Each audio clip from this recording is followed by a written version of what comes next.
Kamusta? Pasensya na, magulong buko. Kakalabas ko lang ngayon sa trabaho. Today is Good Friday. So nagtataka kayo kung bakit nagtatrabaho ko. Kailangan ng company at need nila ng production ngayon. Napaka in demand ngayon yung company namin to produce pipes. So napaka-tempting naman kasi yung overtime namin is 2.5 times 2.5 sa rate mo. So malaki-laki rin yun. So yun, kamusta po kayo? Matagal-tagal rin po tayong hindi ako nakapag-vlog, na super busy. Mga latest na development, yung mga latest na pangyayari sa buhay namin, most especially sa career ko. Na-promote ako kahit 7 months pa lang ako sa company. Kwento ko lang, share ko lang yung nangyari. Yung company kasi namin, it's a oil and gas company. So nagpo-produce kami ng pipes, coupling pipes. So ngayon, because of the 25% tariff, so malaki kasi yung company namin, sa corporation. So meron silang branch sa Red Deer, which is kami ang nagbibigay ng puproduce ng coupling sa kanila. So kailangan kapag wala silang makuhang, hindi kami makapag-produce ng coupling, bumibili pa sila sa ibang bansa like US. Alam niyo naman po ang nangyari, which is may tariff. So malaki ang magagastos ng company kung bibili pa sila sa US just to provide na coupling sa mga customer. So what the company did is sinabihan itong branch na to na magdagdag ng manpower. So nag-hiring kami for simula January. Ang daming dumating na bagong mga empleyado dito sa sa Edmonton, sa branch namin. So tapos nagkaroon ng internal hiring. So as material particle inspection, parang ikaw mag-inspect kung may crack ba yung pipe or wala. Actually hindi ako nag-sign up kasi kakalipat ko lang from night shift to day shift. Ngayon yung mga available na position ay ilalagay sa night shift. So hindi ako nag-sign up. And sabi ko okay na ako, masaya na ako dito sa aking position. Tapos later on, in-approach ako ng katrabaho ko, sabi niya na may training daw ako. So I thought na yung training ko is doon sa position, yung current, yung previous position ko, yung pala for the new position. Sabi ko, nagtataka ako bakit nilagay ang pangalan ko, hindi naman ako nag-sign up. Ang daming nag-sign up para ma-promote or para yung position nila. So I'm so blessed, I'm so thankful sa supervisor namin kasi kahit paano nakita nila yung paano ako magtrabaho, which is kung anong hirap ng ginagawa ko nung previous, sobrang dali naman itong ginagawa ko kasi re-inspect lang ako ng pipe. So minsan ang kalaban mo ay inip, pero hindi ako nagrereklamo, thankful lang ako, pero yun lang, kalaban mo lang talaga ay sobrang inip. Pero tapos ayun, nagbago rin yung aming working hours kasi kailangan 24 hours yung takbo ng company namin kasi kailangan mag-produce kami ng maraming coupling sa Red Deer branch. Ayun, wait lang, nawawala ako kasi nandito ako sa Tim Hortons. Ay order muna tayo ng paborito kong ice cup.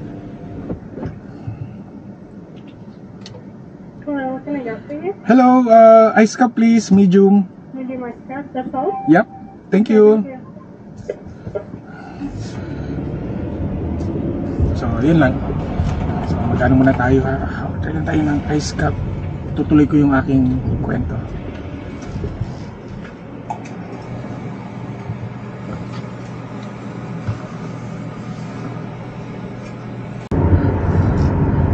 Ayun. Ito na. So, yung 8 hours namin, ginawang 12 hours. So, maraming adjustment. Most especially sa akin, lalo na sa asawa ko, kasi she have no choice. Kasi, magbaba siya pag uwi. Kasi ang pasok ko, before kasi 7 to 3, then 7 to 7. So, she will be, ano na talaga, she will take bus. Talaga. So, sakto, sacrifice lang. Talaga, buti na lang, nag-umpisa ng maganda na yung panahon.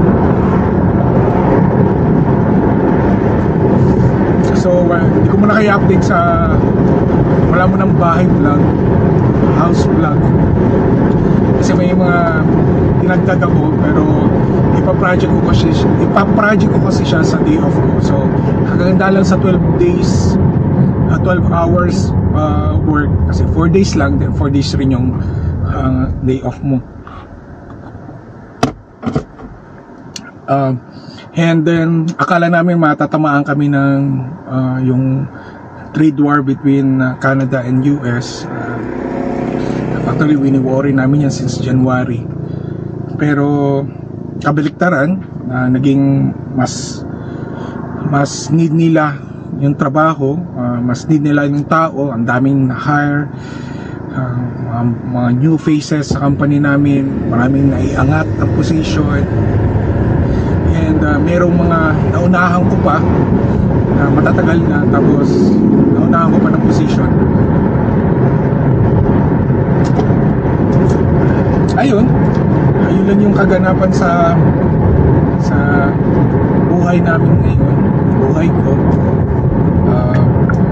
And although may mga day off ako na weekend, kasi nagro-rotate kasi siya, so may mga day off rin ako na weekdays. So magiging pabor yun sa asawa ko para mahatid sundo ko siya. Yun nga lang, syempre boring sa bahay kapag ikaw lang mag-isa. So gagawin ko, maghanap ako ng mga gagawin, mga i-decorate sa bahay. So may friend kami na magaling mag-interior design, nagbigay siya ng suggestion kung ano yung mga pwedeng ilagay. Na gusto kasi namin minimalist lang siya. So sabi niya, okay, don't worry, tutulungan namin. Ito yung idea na binigay niya sa amin kung ano yung ilalagay sa wall or something like that. So blessed pa rin kami kasi ako pala, kasi despite na marami akong napabalitaan nalilay off or nagbabawas ng mga tao ng mga certain companies, most especially may mga narinig ako sa Calgary, which is ang Calgary kasi mostly is connected sila sa US kasi because of their karamihan kasi dyan is mga head offices ng mga malalaking company, which is like more in trade, something like that na ano. So marami, may nababalitaan kaming layoff. And here sa Edmonton naman, awa naman ng Diyos,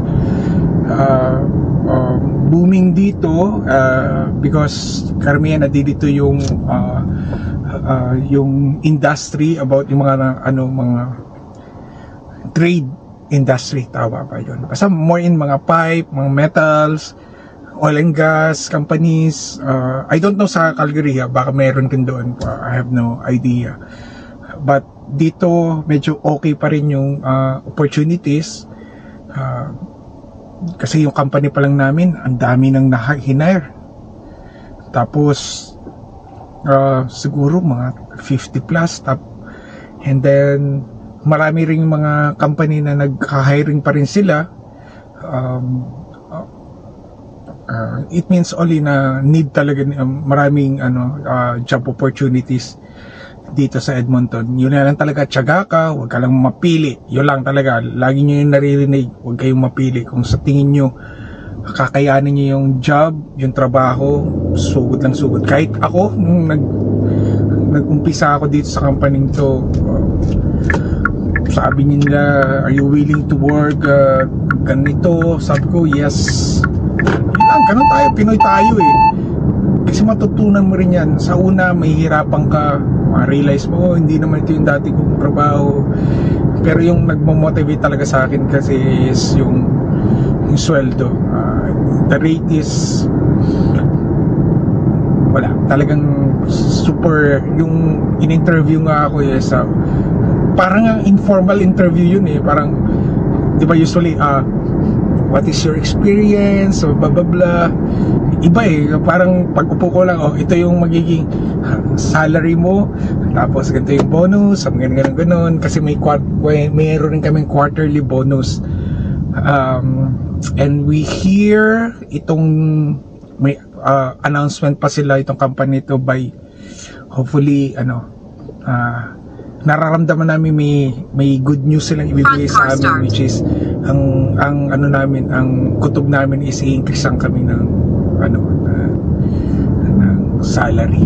So, sana pero yun ang pinakakutob namin talaga, na may increase yun. And ayun, nung pag nga sa akin, napaka-generous ng company, wala akong masabi, ang babait ng mga kasama kong mga puti, mga Pinoy, most especially mga puti. Talagang yung unang araw ko doon sa bagong position, nakangapa ako, most especially pagdating sa mga reporting. It's so complicated talaga, kasi re-report mo bawat na ginagawa mo. So napakamatulungin nila, yung patience nila talaga sobra. Kaya sobrang thankful ako na nagkaroon ako ng mga katrabaho na napaka mabait, napaka supportive naman sila. And even ng mga Pilipino rin, ng mga kasama ko. And may kasi kami, ang malaki rin yung population ng Pilipino sa company namin. Yung meron pa kaming yung 8 hours pa yung namin duty. May 3 shift kasi, morning, afternoon, and evening. Yung afternoon shift, 80% puro Pilipino yan, mga Bisaya, majority mga Bisaya. So nakakatuwa naman yung namin, yung camaraderie namin. Kaso ngayon, kasi nga 2 shift na lang, day shift at night shift, tapos dinivide pa sa 4 na group. So may crew A, crew B, crew C, crew D. So hindi na kami nakikita-kita kasi pinaghiwa-hiwalay na. So hindi naman nawawala na may mga katrabaho ka na tamad. So ginagawa nung supervisor namin, yung management, pinapartner siya sa Pinoy. So kasi alam nila kung paano magtrabaho mga Pinoy. So, kasi may mga puti, hindi ko sinasabing tamad, pero wala silang kumbaga sa initiative. Kung ano lang yung trabaho nila, yun lang. Tayo kasi mga Pinoy, pa tayo, talagang may initiative tayo. Kumbaga, kung halimbawa, kahit hindi na scope ng ating work, like to help someone, like mag-extra mile tayo, something ganun. And nakita yan ng mga puti, and that's why yung bisor namin, mas gusto niya na ang kanyang group or crew ay mga Pinoy, kasi alam niya kung paano magtrabaho. Talagang over tayo mga Pinoy magtrabaho, yun talagang pinaka gusto nila. And ang mga puti kasi pag ganito lang, ito lang yung trabaho ko, that's it. Pero mabait naman sila. Syempre wala namang perfect na company. May mga company, may mga empleyado talaga na, alam mo na, medyo may mga pasaway rin. And hindi naman lahat ng Pinoy masisipag, may mga tamad rin sa company namin. Hindi ko nila lahat na sa Pinoy masipag. May mga tamad rin na may mga flaws rin tayo mga Pinoy. Pero in general, iba talaga tayo. Nakikita ko talaga yung the way ko paano tayo nagtatrabaho. 100% number 1 talaga mga Pinoy magtrabaho. And kami, majority nga Bisaya. So Bisaya naman ako. Although lumaki ako sa Batangas, pero ang parents ko kasi Bisaya, so nakakaintindi ako, nakakapagsalita ako ng konti ng Bisaya, so may mga Bisaya. So yun, tapos pag nagla-lunch, share kami ng pagkain ko, ano yung mga ulam namin, yun, nagsishare kami. So, nakakatuwa na ano, kasi lalo pag break time, ginawang break time namin is 3 times, so 20, 25 and 20 minutes. Ayun, pinag-hati-hati. Yung first week ng work namin na 12 hours, talagang grabe na nakapanibago kasi yung body mo kasi pag 8 hours na, pagtapos ng 8 hours parang okay na, pagod ka na eh. Ang hirap yung adjustment kasi sa buong branches ng company namin, ito lang yung Edmonton branch lang yung hindi 12 hours, the rest is 12 hours na. So, kaya yung nag-meeting na in-inform na kami ng 2 weeks ahead of time na magkakaroon ng 12 hours, medyo yung mga puti, no, I don't want to I will resign, so yung mga ganun, kasi nga ayaw nila ng 12 hours, pero hanggang ganun lang sila, wala naman silang magagawa. Pero yun lang po, na-share ko lang yung aming buhay-buhay dito. Sana maging inspiration po sa inyo po to. So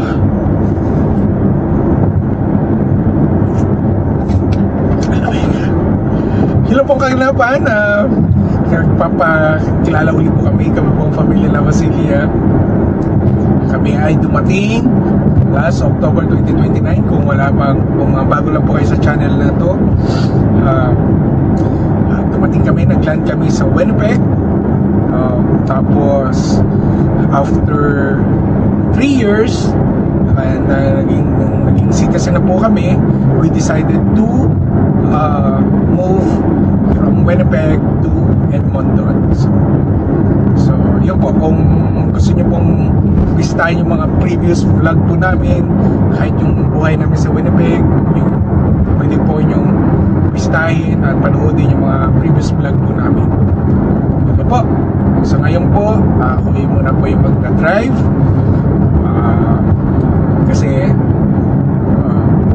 kailangan concentrate tayo ngayon sa pagdadrive kasi nasa national highway tayo.